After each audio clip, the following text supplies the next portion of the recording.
பிரியாணி வந்து தந்தூரி சிக்கன் வந்து ஒரு முழு தந்தூரி சிக்கனு 5 முட்டை ஒரு பிடிக்க போகிறோம்.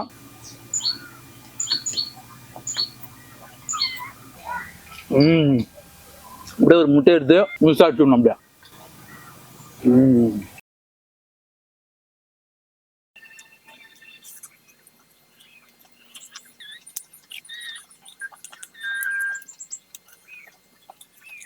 கருன்னு முடி வந்து அருமையாக வளரும்னாக்க நம்ம வந்துட்டு வெட்டி பேரும் நல்லா கருமையான முடிக்கும் குளுமைக்கும் கரிசலாங்கண்ணி சேர்க்க போகிறோம்.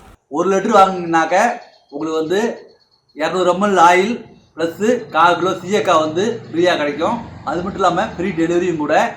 1/2 லிட்டர் வாங்கினீங்கனாக்க 100 கிராம் சீயக்காய் ஃப்ரீ டெலிவரியில் வந்துடும். 200 ml வாங்கினீங்கனாக்க ஒரு 200 ml ப்ளஸ்ஸு ஃப்ரீ டெலிவரியில் வந்துடும். ஒரு 200 ml வாங்கினீங்கனாக்க ஃப்ரீ டெலிவரி.